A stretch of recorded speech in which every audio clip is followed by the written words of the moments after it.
Hey kids, this is Aaron from the podcast that wouldn't die, and Kevin and I use Zencastr. You think you're better than us, that you're using something else? You're wrong. Zencastr's the place to be. Who are you to deny it? It's now super easy to record a podcast with Zencastr. Log in using your browser and start recording a high-quality podcast right away. Record studio-quality sound and up to 4K video with your guests. Go to zencastr.com/pricing and use our code DIEHARD and you'll get 30% off your first month of any Zencastr paid plan. We want you to have the same experiences we do for all our podcasting and content needs. It's time for you to share your story. Only a fool would give up a chance for a 30% discount.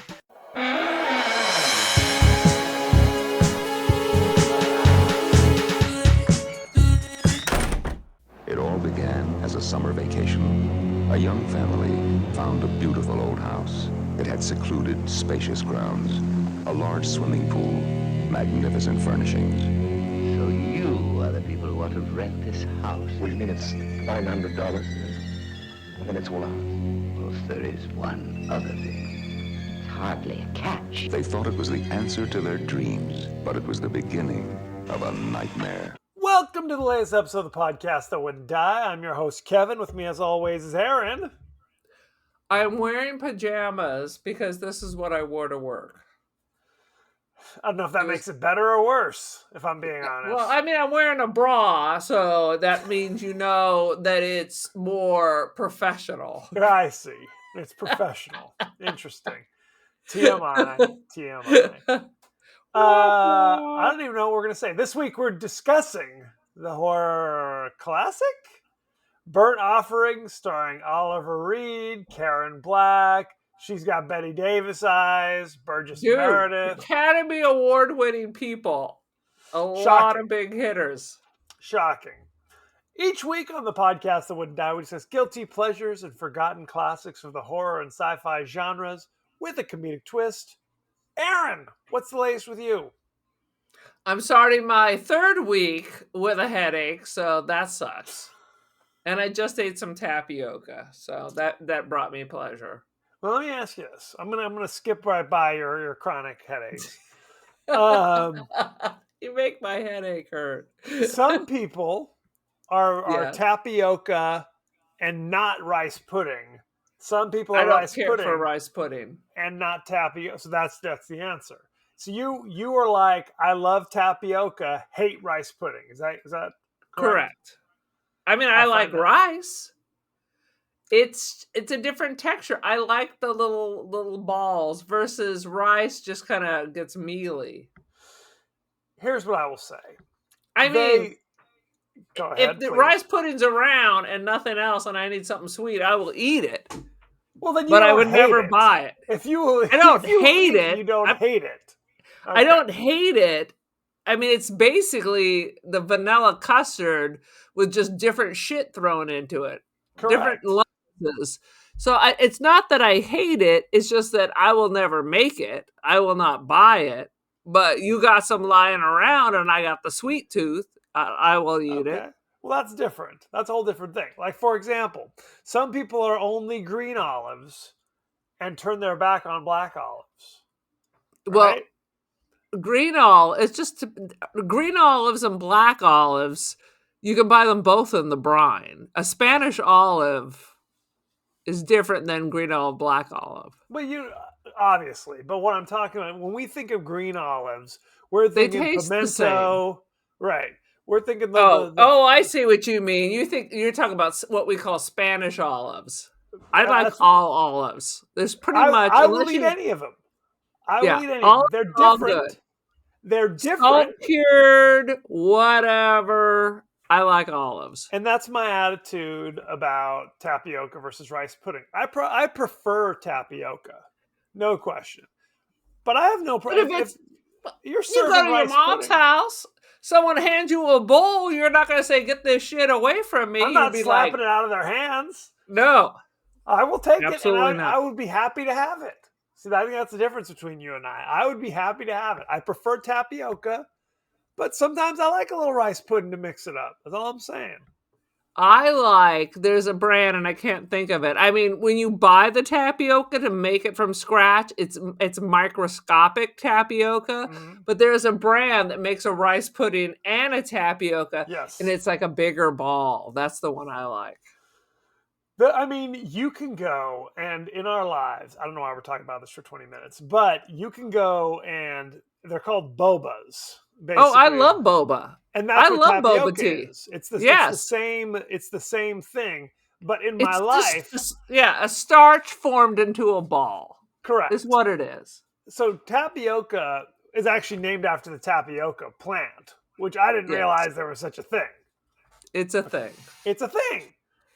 Anyway, this is neither here nor there. For God's I sake. don't know why, but when I was a child, I swear to you, someone told me that tapioca is a living thing, and that's why it has the certain texture. So I was always I still ate it, but I was always a little You were shocked and concerned. horrified with each spoonful, basically. I but- think I was getting tapioca and maybe yogurt confused, but I swear somebody told me it's alive, like yogurt. I mean, Well, it's nobody like- cares when you say yogurt's alive.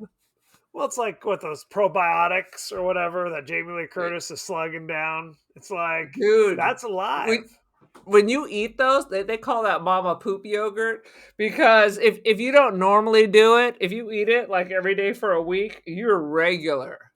Eventually your body gets used to it, but it's mama. They always call that the Activia, because Activia. it activates Your your bits and bowels. pieces. It activates your bowels. You are smooth move. This is a lovely conversation. We're covering all the bases. Dude, you are empty. All those people who say you have 50 pounds of old red meat rotting in your gut, not after true. Activia. No, it blows it right out. Anywho, It's colon blow is what they call colon it. blowing you in the morning. Did you see I sent you the Yuck Mouth ad? Oh, it's brilliant. It is goddamn brilliant. And it's good. It's nutritious and it's educational. So it's good. Yuck Mouth? Absolutely. You 'Cause need I to don't listen brush. to me. I like my teeth like this. Anywho, Aaron, give us your 30-second synopsis of Burnt Offerings. Dude, I don't even happen to open my book, because I literally have seen this. As a family, we would rent this because it was so terrifying. Oliver Reed is one of the most terrifying, upsetting men in the whole world. Correct. There are even points in this movie where he's trying to be nice, but he is terrifying. He is going to beat me, followed by a raping. It's 100% guaranteed. That's Tuesday for Oliver Reed. That is just a Tuesday. So after we watched this, I just had to go to a deep dive on Oliver Reed's antics and bar fights and his stitches on his face and how old was Oliver Reed when he filmed this? Do you know? Could look it up, but I'm not going to do that. No, right no, now. I know. Make a guess. 40. He was 36. 30. Oh my God. And He was figured he was 30 younger. effing Right. 6. I figured he was younger just because people kind of curdled at a younger age at that point. But 36, sweet Jesus. I thought 60, if I was being honest. But no, 36. He was Yep. 60 in Gladiator, where he dropped dead at a bar in Malta while they were filming.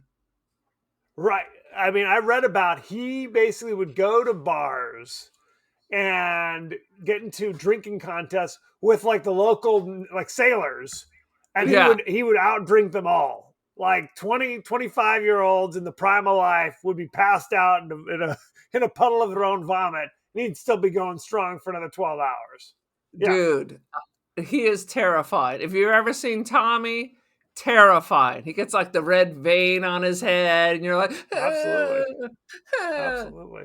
Anyway, back to the movie. An interesting couple go to see a mansion for a summer rental. You've got to get out of the city. So many people in the city. Let's go. I mean, this is like The Shining all over again, except there's a car and they can drive to town. So they get there and they're like, there's no way we can afford this. There's no way.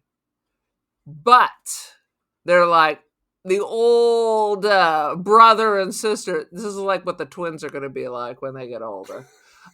Just calling each other, brothers coming soon. They're telling them it's $900 for the whole summer. I'm like, I would have booked that too. Absolutely. It's all run down. Is it just you guys? Oh no, our Oliver Reed's auntie, Betty Davis, will be coming along. But of course, there's one little catch. There's a crazy old witch who lives in the attic who you'll never see, but is going to require a tea tray from time to time. 3 times a okay. day. 3 times a day. And of course, it's a possession movie. It's The Shining, but with less, men in dog costumes performing fellatio. So everybody's getting slightly possessed, but nobody gets possessed like our friend.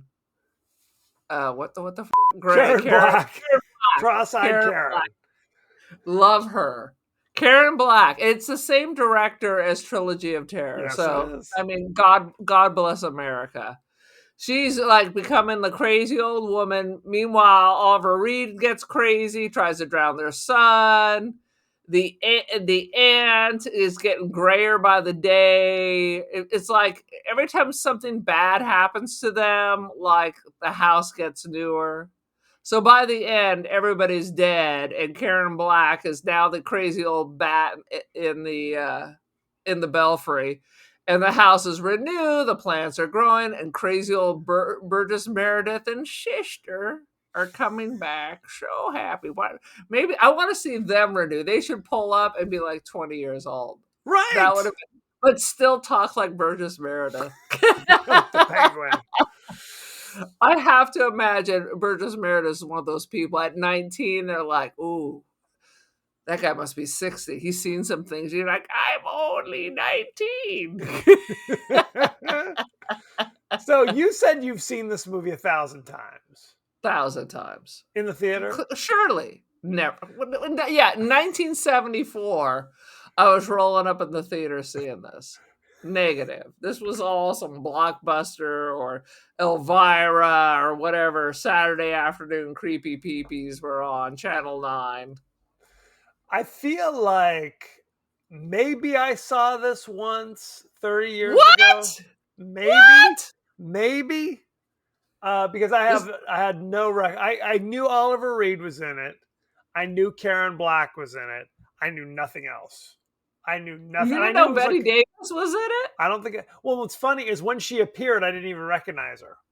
I didn't even recognize her. It's true. Have you never seen Baby Jane? This was right we down reviewed that it path. on the show. What finally reminded Did you black out? That's what I'm concerned She about. doesn't look like she does in Baby Jane in this movie. She looks. I mean, you can tell it's her though. Well, yes. If you know Betty do you Davis, know who Betty Davis is? First of all, vaguely. Oh. You're the one who watches the old ass shit. I don't watch. I watch the old. I love the old ass shit.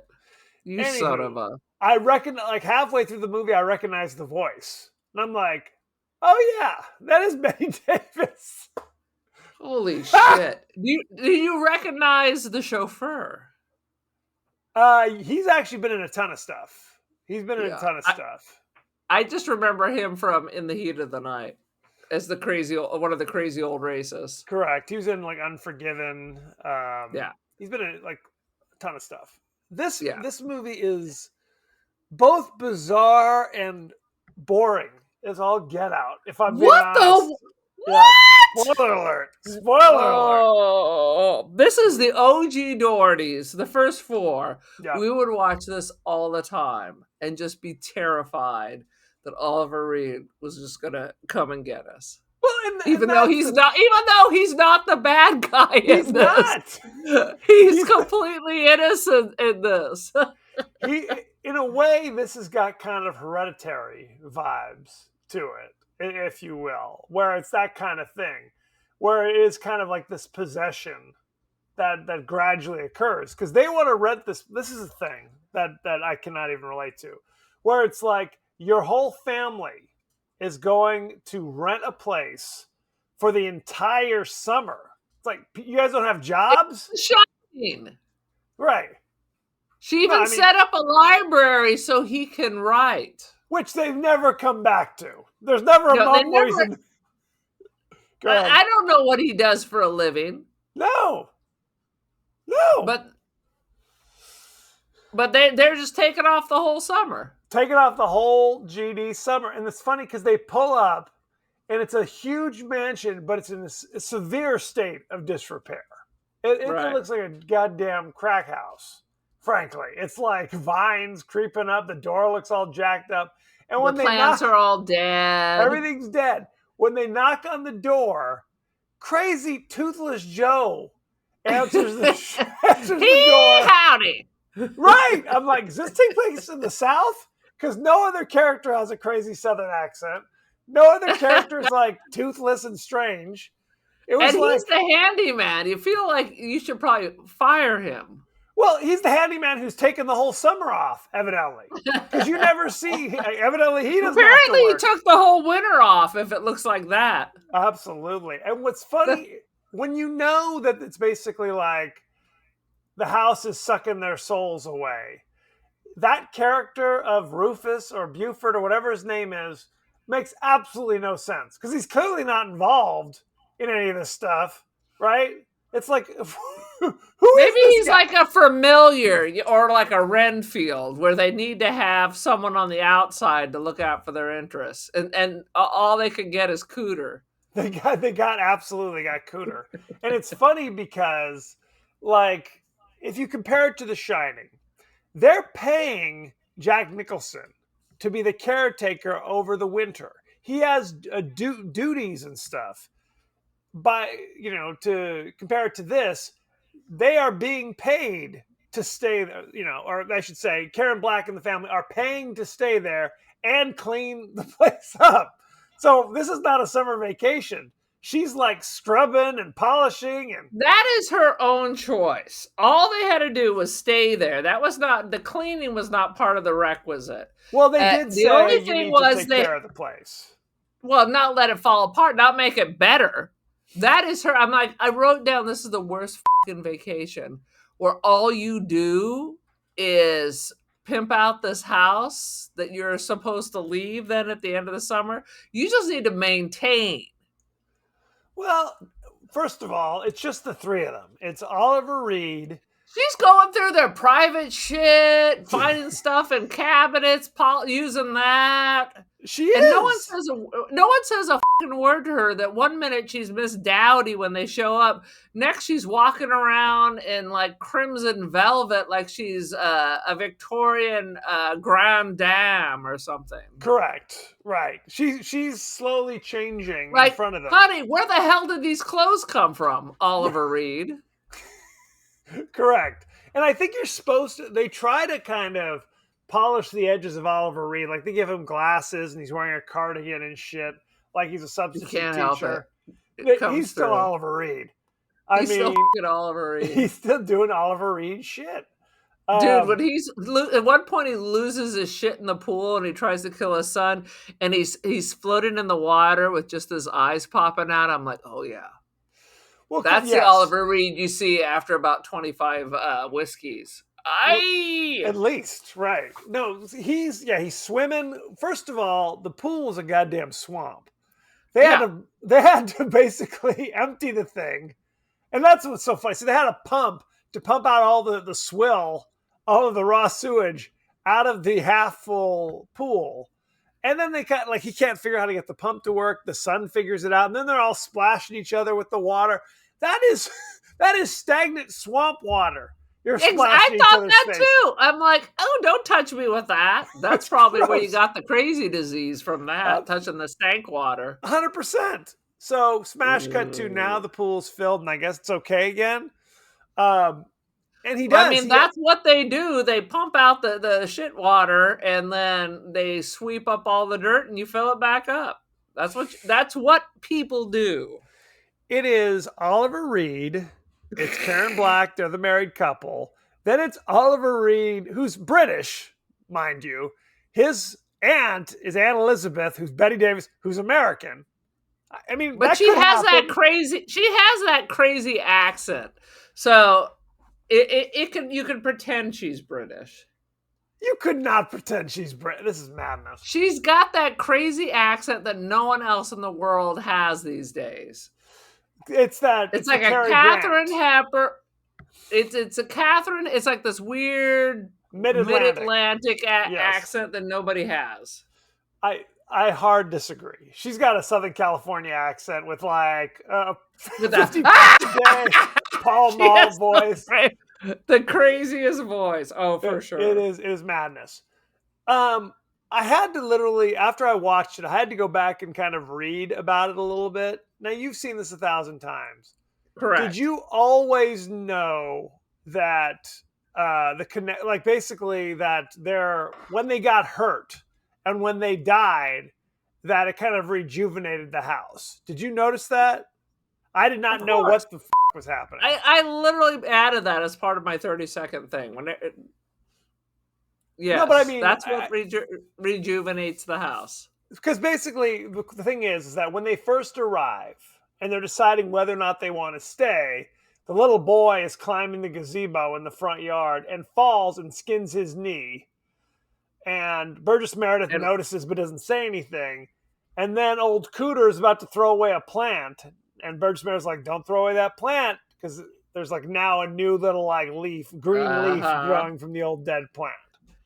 It's a lot like the movie The Sentinel, where clearly dear old auntie, whoever the hell she is near the end of her time and needs to be replaced. So as her health goes down, the house goes down. And I want to say Burgess Meredith's sister go down. So here's the question. Yes. Is there actually Mama living upstairs?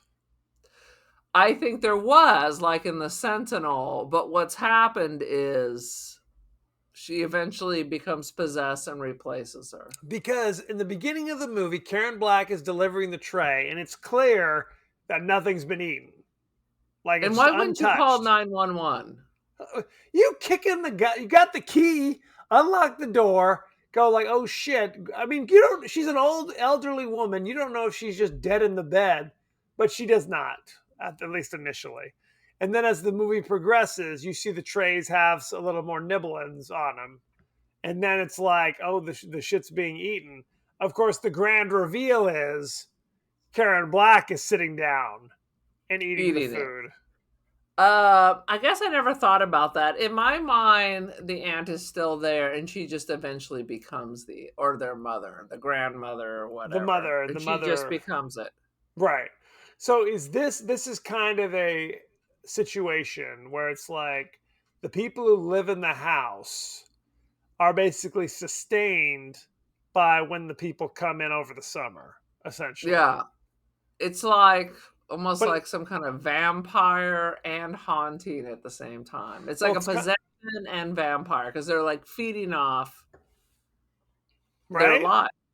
Because that's the reveal. Because you see in the whatever it is, the antechamber of the old woman's room, there's all these photographs going back clearly like 100 years or more. Right. Well, the house isn't that old, so that might be a problem. But you're not supposed to ask those questions.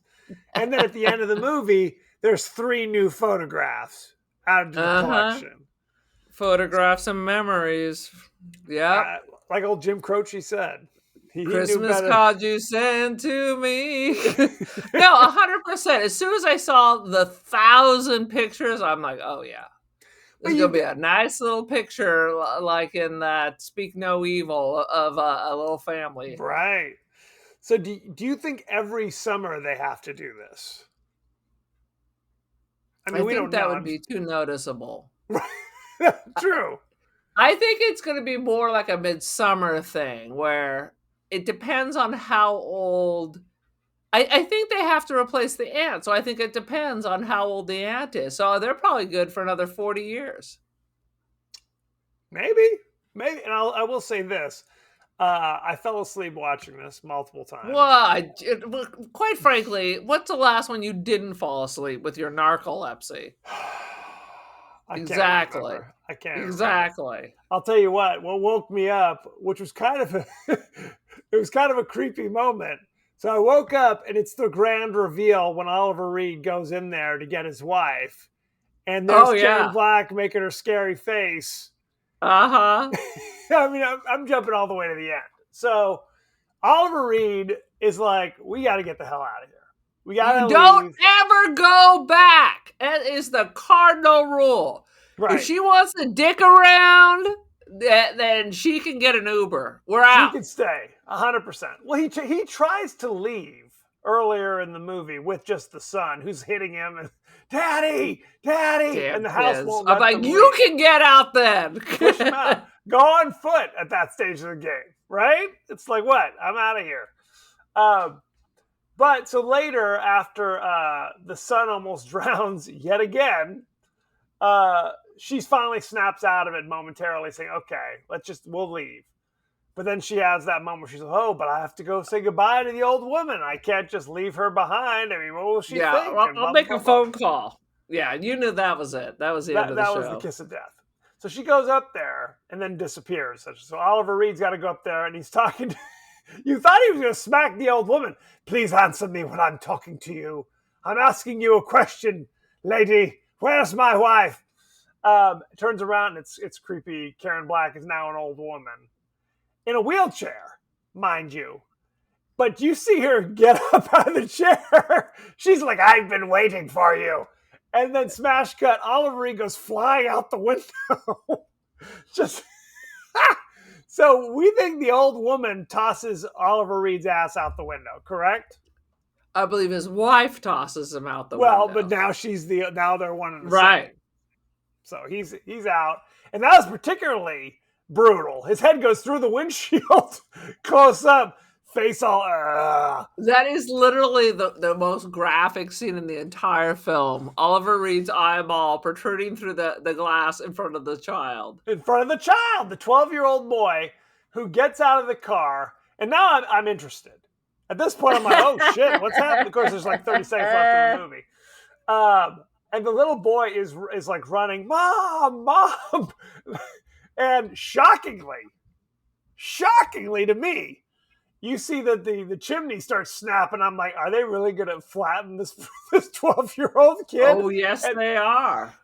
The goddamn brick chimney falls and crushes him like a grape. Credits roll. Credits roll. But they don't show it. So 1 minute you got an eyeball coming through the thing, and then they're very sensitive about, you see the fireplace crumble and it freezes to the kid's face. It was like some Brian De Palma shit, and then you just know. It doesn't show it. You just know. Little Tommy all goney. This is not a Hollywood ending. No. Right? This is you're screwed.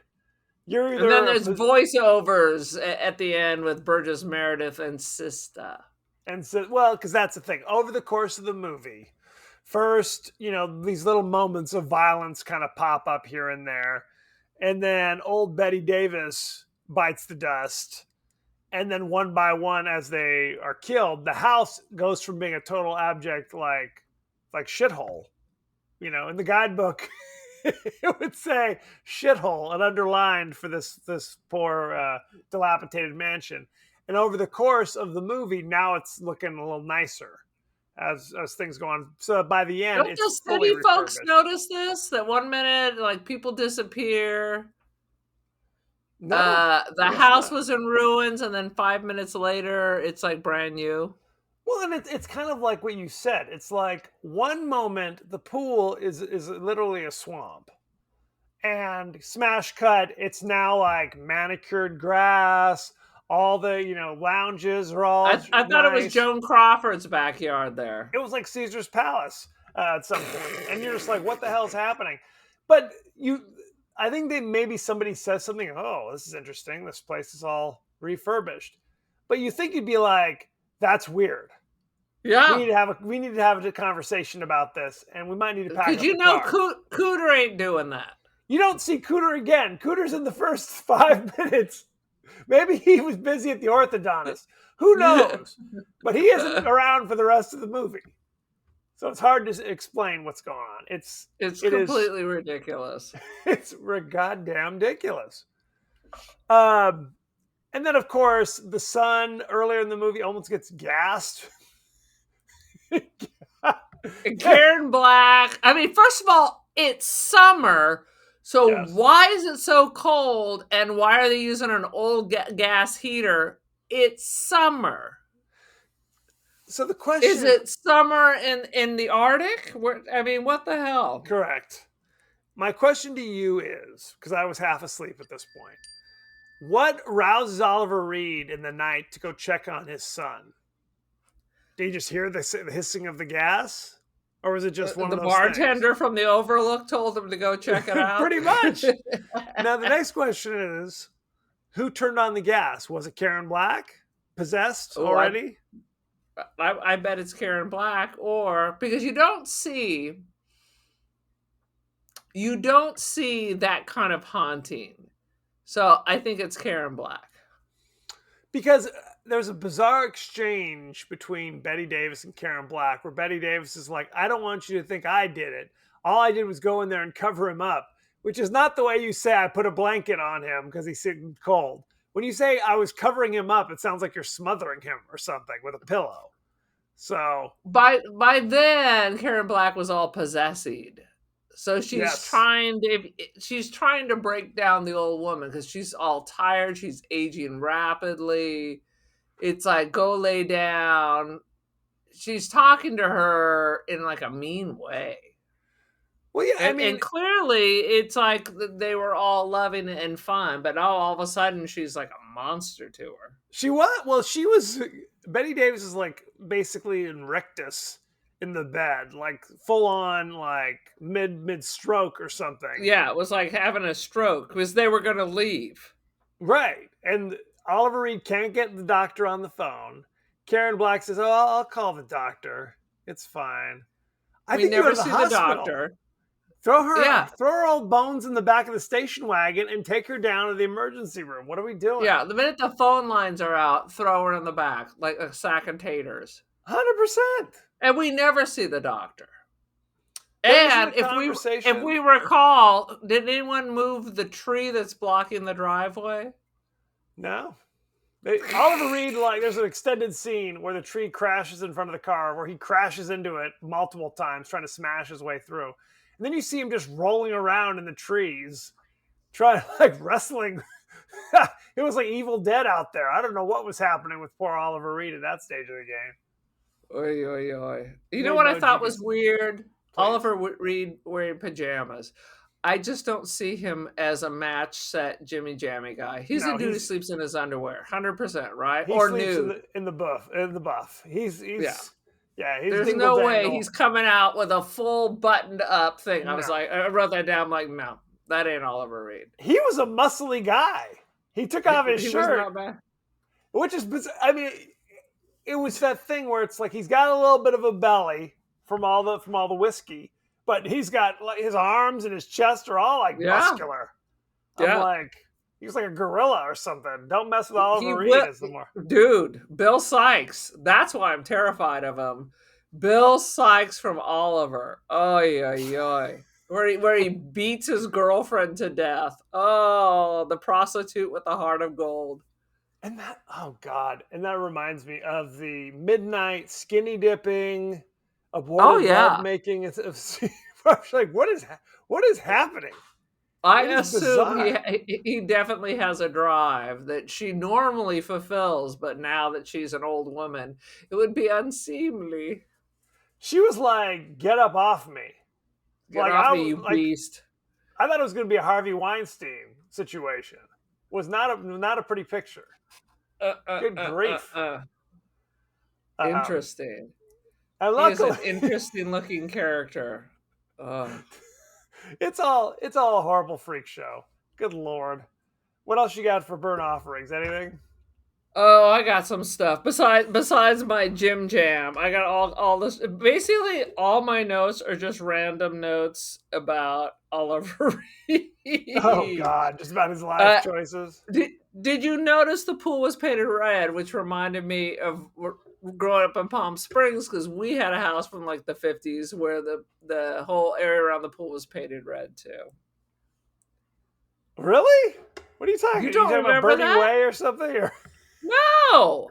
I don't remember red. Our pool being blood red or something. Oh my god, you were little when we first moved in there. It's a kidney shaped pool and the concrete was painted red. Oh, you're talking about the walkway around the pool. Is that what you're talking about? Right. That's Yeah, what I'm gotcha. talking about. Vaguely remember this. Yes, Uh that's not a very interesting to our listeners, but it's okay. very interesting. Uh The most dynamic part of the podcast is occurring right now. I hope you guys are sitting down. All right, I have some fun facts about the house. Go ahead, lay it on me. Fun facts about the house. So this is in Oakland, Yes. up in the Bay Area. So definitely not going to need that heater during the summertime. It's the Dunsmuir house. It was used in another famous horror movie. Do you know? I know I read this a couple days ago while I was doing my research, but of course, I can't remember. Lay it on me. What else? Phantasm. Phantasm. That yes, it's the what am I trying to say? The mortuary. It's where they go. They go for the beatnik weekend for their honeymoon. Oh no! Wrong. What are you talking about?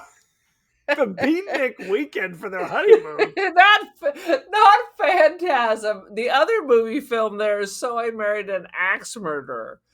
They go I to feel the like we're all Dunsmuir. having mini strikes right now. Should we jump in from topic I got a bit of the Betty Davis coming in. You Yeah. got Betty Davis. They brain. and the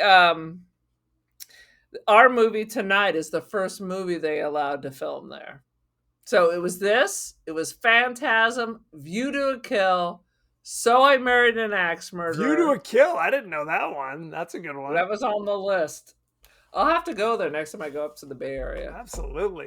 Well, and they filmed the inside was also where they filmed. Oftentimes they'll shoot the outside, and then the insides are all like sets and in a studio or something along those lines. But yeah, they filmed. It was all filmed like on the property. So there you go. I like this movie, but I mean, it's an older movie, so this is probably like a Kevin thing. Where it's a slow burn. I grew up being terrified of Oliver Reed, even though he's not the bad guy. I'm still frightened of him. Although he does try to drown his children and rape his wife. So not exactly, maybe an anti-hero, some might argue. Get out of here. It was a simpler times back then. It was absolutely a simpler time. No and question. I never bought that he was the father of that kid. To me, it always seemed like he was a stepfather. Was he putting off stepfather vibes? There was like no connection. Well, also just because after he tries to drown the child, he kind of goes to the kid, hey, can we be friends? Can we be buddies after this? Yes, Daddy. It's like, you said that. You didn't say that quick enough. Beware the back of my hand, little boy. That's my Oliver Reed. I'll cut you with my whiskey bottle. Oliver Reed, if you look at him, he's got like facial scars from bar fights and bottles smashed on his face. I mean, he's a serious dude. Don't mess with him. He thought his career would be over, but it was not. It was only. And if you want to be terrified, watch the musical Oliver. The most terrifying of all musicals. He is literally Bill Sykes is so terrified, and when he kills Bill his girlfriend, Sykes, the science guy. Bill Sykes, the science guy. Sweet Jesus! I always tell whenever I think of actors getting into bar fights, the story that always jumps into my brain is Sean Connery. Because Sean Connery was very much like kind of a man's man. Not just like in the movies, obviously, but in life. Like he was in a movie with Lana Turner, who was famously dating the gangster Johnny Stompanato. Right. And Johnny was jealous of handsome, strapping Sean Connery and kind of confronted him. Sean Connery took the guy's gun from him and pistol whipped him. Boom. And the guy never messed with him again. You don't with Connery. You don't mess with him. Michael Right. Caine tells the story. He and Sean Connery, who were buddies, this is in the 60s, went to like a pub together, and some drunks were messing with him, and he held Sean Connery's jacket while he single-handedly beat up 4 guys. That's what he Sean does. Connery so much. Yeah. Well, my story's not that interesting, but David Hemmings, who we just talked about in Profondo Rosa, Yeah. was apparently good friends with Oliver Reed and said, here it comes. under 7 drinks, he's a sweetheart. More than 7 drinks, he's the devil. We have some behind the scenes dealing with the interpersonal relationships of the cast. Oh, I There can't we go. wait. I can't Any other wait. thoughts and feelings about the plot? Don't tell me he put it in a little bit. Just the tip. Just the tip. All right, we're ready for that. I'm looking forward to that. Well, don't expect that, because I don't think that's going to be a me behind the scenes. And but- David Hemmings was in charge of watching Oliver Reed make sure he stayed sober during the filming of Gladiator. Good grief. That's right. That's right. I mean, literally at like 60 years old, he's still doing his thing. Still doing Oliver Reed shit. He was sober until he backslid that day. And he's good. He's really good at Gladiator. You could tell he was still Oliver Reed. I mean, Oliver Reed's a great actor. he is. He's still terrifying. Terrifying. I always talk about, look, I love the old Hammer horror films, for example, with Christopher Lee, Peter Cushing, etc., etc. But there is a lesser Hammer film called Curse of the Werewolf, starring a young Oliver Reed. Boom. It was basically they just filmed him doing his shit, and that was the movie. I was also reading that his drinking was so everybody talked about it, so Yes. he would be so angry because he'd go on all these talk shows to talk about whatever film he was promoting, and all they ever wanted to talk about was his drinking. Absolutely. It's by far the most interesting part. Anywho, are you ready for behind the scenes? Let's go. Betty Davis detested Oliver Reed, Ooh. referring to him as that man, and only speaking to him when they shared on-screen dialogue. After filming, she described him as possibly one of the most loathsome human beings I have ever had the misfortune of meeting. What happened, Betty? I want to read her biography. Read it. Chapter 4, Oliver Reed. Oliver Reed. Betty Davis reportedly had conflicts with Karen Black, Ooh. feeling Black did not extend her an appropriate degree of respect and that her behavior on the film set was unprofessional. So there you go. Because she was boinking Oliver Reed. I think the issue was she thought she was constantly giving her the side eye, but it's just because Karen Black is cross-eyed. So who's to say? The haunting flashbacks that Ben Rolfe has about the creepy chauffeur are not based upon anything in the original novel. Did you know this was based on a novel? I did not. Yeah. They were based on actual childhood experiences of the writer-director Dan Curtis, which is why Ooh. they make absolutely no sense. Literally, Oliver Reed constantly has these bizarre like visions and flashbacks to, what is it? It's his mom's funeral. And there's a creepy chauffeur view it smiling at as a him. warning. View it as a warning. Death is coming to you. Is that how you'd like to view it? That's not exactly in the text or even the subtext, but okay. But Fair. he ignored it. I'd be like, okay, it's a sign. Let's go. And so again, Karen Black is the one being mostly possessed. I think Oliver Reed has like a moment or two where he's kind of spazzing out. But Yes. other than that, it's Situational possession. situational. So all the weird visions of the old like Model T pulling up with creepy chauffeur in it really have nothing to do with anything. So Interesting. In the And would commentary, there have really been a Model T at his mother's funeral? It could have been a Cadillac Eldorado. I have no idea what it was. Who's to say? I mean, he was born in like 38, so is I that don't know. right? In the 40s, we're driving Model Ts? It was a classic. It was a classic. In the Car commentary with Club. director Dan Curtis, he says that he actually read the novel Burnt Offerings year before he got the offer to direct this film. Curtis said that he hated the open-ended conclusion of the novel, so the novel ends differently. Oh. And at the time, he thought to himself that he would pity anyone who would attempt to make it into a movie. Oh, Ironically, maybe we should read that.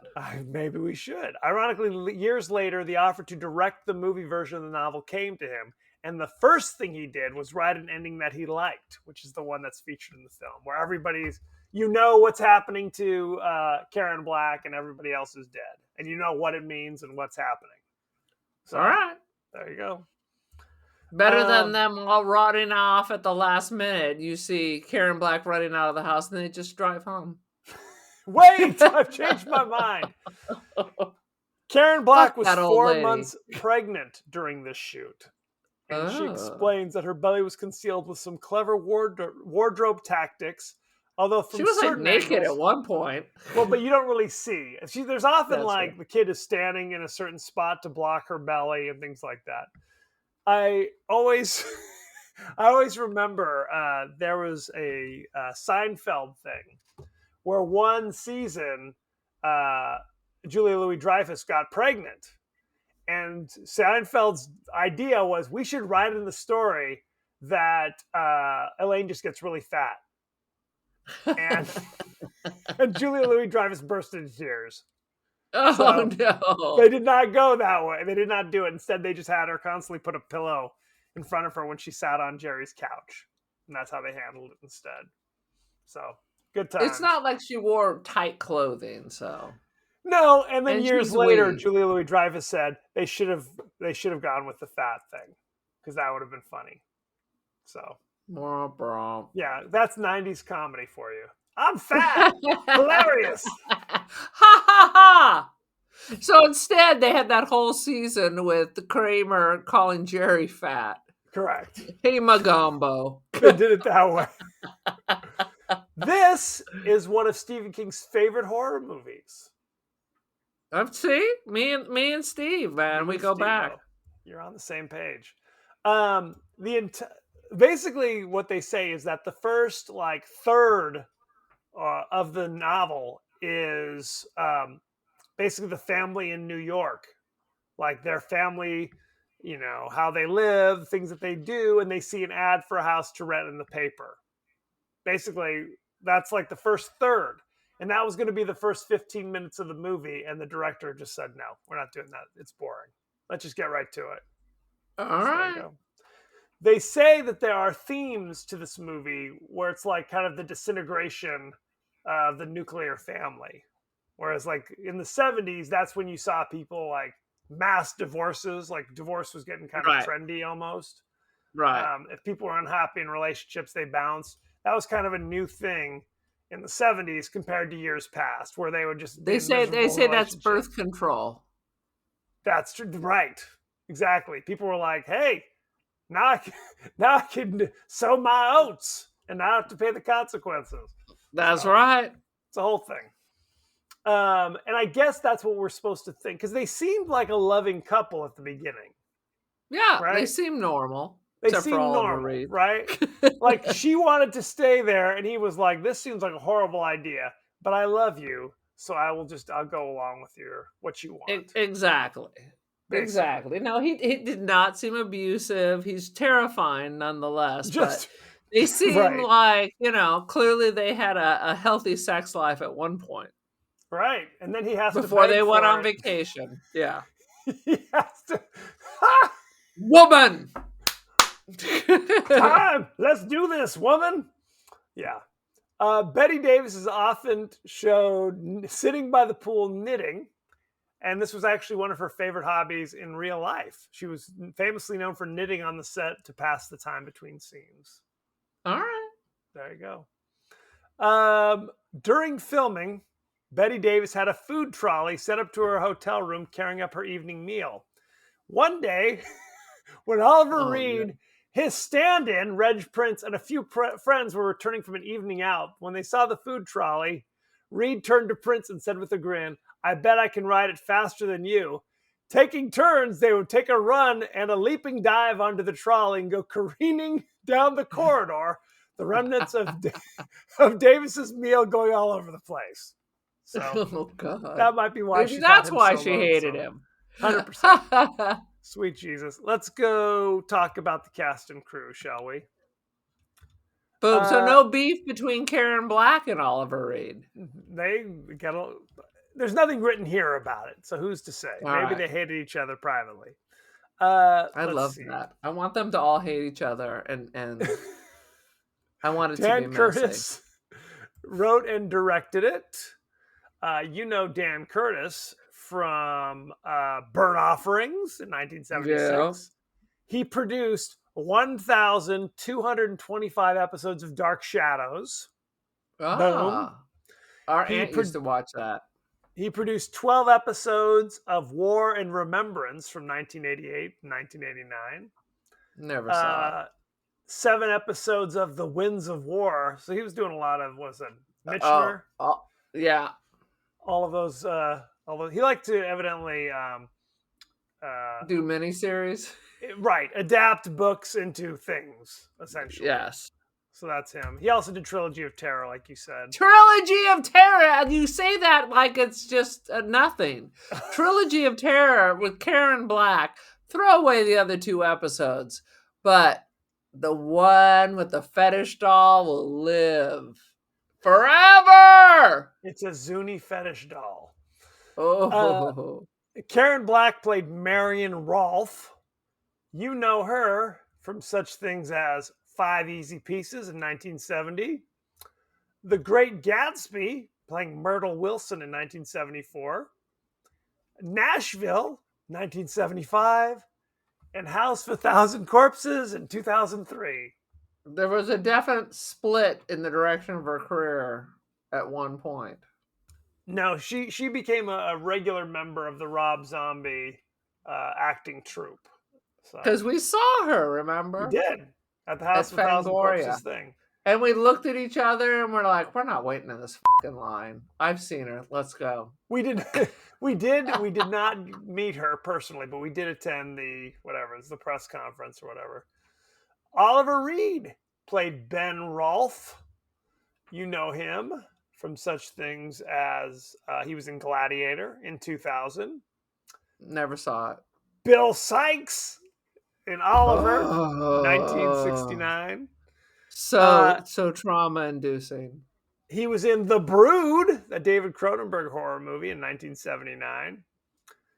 The Adventures of Baron Munchausen in 1988. Oh, that's with the guy from Saturday Night. I mean, oh my God, I'm having a mini stroke. Monty Python. Having an episode. Yeah. Let's see. Burgess Meredith played Arnold Allardyce. For like 30 seconds. The Bizarro siblings. He's literally in this. This was an afternoon for him. And then he was done for the day. Done for the career. He was in Clash of the Titans in 1981. He did Rocky. Wait, he did Rocky after this. He did Rocky in 1976. Oh. Yeah. God, I didn't realize Rocky was so old. Playing Mickey. And Rocky 2, Rocky 3. That was the last Rocky. He died his character died in Rocky 3. He was also in that movie Grumpy Old Men. He was in the Grumpy Old Men movies, and he was great in those, by the way. I fucking love Burgess Meredith. He's such an interesting character. Plus, he was the Penguin in the old 60s Batman series. Absolutely. He was he was famously in the Twilight Zone episodes, multiple Twilight Zone episodes. Excellent. We got to revisit the Twilight Zone. I mean, there's nothing like that. There's nothing like it. Betty Davis played Aunt Elizabeth. You know her from All About Eve in 1950. Love that movie. Mhm. Whatever Happened to Baby Jane, I 1962. love that movie. Dark Victory in 1939. I've seen it. Now lot of Betty Voyager Davis. in I've 1942. seen that. Do you like that? And a I million watch other all the things. old Burn shit. Offerings. Anybody else you want to know in the cast? Nope. Okay, well, I'm going to do it anyway. Dub Taylor played Walker, the toothless handyman. He's been in everything. He is. You know him from The Getaway in 1972. I The do Wild not. Bunch, 1969. That's like a thing. You Can't Take It With You in 1938. Good grief. Okay. And Thunderbolt and Lightfoot in 1974, along with a million other things. How Something old was huge- Betty Davis? How old was Betty Davis in this? I can tell you what year she was born, and you can do the math. I know the answer to this. I want you to guess. Quit Googling. Oh, it's too. I don't know. She was 60. Yeah, 66. I mean, she looked older than that. Well, she did not age well, but a lot of smoking and drinking will do that to you. But they're also making her putting this gray makeup, and her wig had more talcum powder every time she came down the stairs. She was rapidly aging. Well, Toothless Joe was 1 year younger than her. So there you go. Oh my Anthony- God. So that ahead. means that in Baby Jane, she was like your age. Yeah. She was. Let's see. Anthony James played the smiling chauffeur who has no lines and seemingly has no no reason to be in this movie. He was in He was Unforgiven creepy, though. in Yeah. 1992. He was in Naked Gun 2.5, The Smell of Fear, playing Hector Savage. And In the Heat of the Night in 1967. Yeah. And High Plains Drifter, the Clint Eastwood movie from 1973. I think he always played like the Western idioty sidekick. Well, and he was always kind of a skeezy, creepy dude. And pretty much He's a character actor. 100%. Let's look at the ratings, shall we? Burnt Offerings. Currently on Rotten 89. Tomatoes. 50%. 50. With 16 reviews. So take with that with a grain of salt. And the You know what? audience said 80. Audience said 43 Oh, for that's Burnt not Offering. right. There's only one top critic, All right. Is it Rex Reed? Roger Ebert. Roger Oh. Ebert. Roger, Bert- come on. Come on, Bert- Roger. Burnt Offerings is a mystery, all right. What's mysterious is that the filmmakers were able to sell such a weary collection of ancient cliches for cold hard cash. 1.5 out of 4. Not a fan. Oh, not a fan, apparently. fan. That's just wrong. So what? Ugh. What is your rating for Burnt Offerings?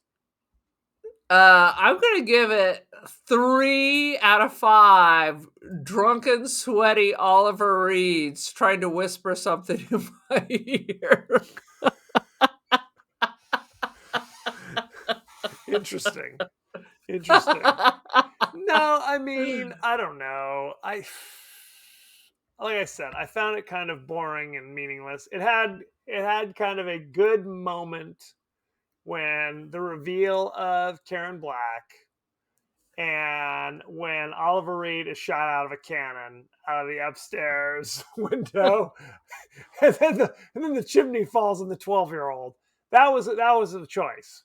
That was a serious And when he moment. goes crazy in the pool, and when he's trying to ram the tree while his son's like, Dad, I was about ready to backhand that little boy. It was like the kid from Babadook, frankly. The backseat of the car. Babadook. I need to rewatch Babadook. That's a You good do. movie. Absolutely. And just nothing to do with anything. I did see Apartment 7A, which is like the prequel to Rosemary's Baby. And I would say, unlike Salem's Lot, this was pretty good. Interesting. Spoiler alert on Salem's Lot, by the way. Uh, Anywho, womp womp. I will give it 2.5 out of 5. It's non-offensive, but I don't find it scary at all. It gets 3 points just for having Oliver Reed because he's scary. You have a love-hate relationship with Oliver Reed, I would say. It is. It's that like fair to no. say? I he's a good actor, but it's like when Jack Nicholson comes on the scene. You're not leaving the kids with him. You're definitely, but I'm less worried about Jack Nicholson, honestly. I feel like if I had to, I could handle Jack. Oliver, I don't know, man. I think I'm in trouble. I think you might be in trouble. You At think 60. he's dead? He's just gonna get right back up. No question. No question. No, he'll Anyway. kill you. Any last thoughts of Burnt Offerings? For God's sakes. I say it's good. And maybe it's because I watched it when I was younger, but honestly, it's all-star cast. How dare you, sir? Well, it is what it It's is. not gonna you can go right to sleep afterwards. It's fun Or for the during. whole family. Brother, I don't even want to hear. How are you going to live through a 12-hour music festival with your daughter? I don't know. It's not going to be Are you just going to brush off a little bit of the dirt and get fetal, and maybe she'll come and get you Oh, before it's God. over? It's going to be something. It's going to be something. Uh-huh. I'm taking my daughter to see the When We Were Young music festival in Vegas this weekend. So That's and on top of everything else, that's a long drive. you're telling me. You're telling I me. think there's a plane. Have you considered just flying there? It's like an hour flight. We are not made of money. We'll be sleeping on a cot in the Y, hitchhiking down there. Anyway, are there no workhouses? Are there no? I like that. No one knows the reference but me, Ebenezer Scrooge. Anywho, Thank you. very much. You can see us across social media. We're on X and Facebook and Blue Sky and Threads. More importantly, we're on Instagram, TikTok. You could be watching us on YouTube at this very moment, for goodness sakes. If you're watching us right now at this very moment, then you're some kind of Oliver Reed wizarding wizard. I don't know. Well, they could be watching another episode at this very moment. Who's to say? Who knows?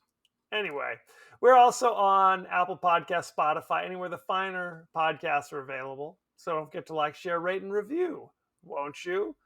Won't you please? You can also email us, the podcast that wouldn't die at Gmail. Gmail. Aaron, what is your social media situation?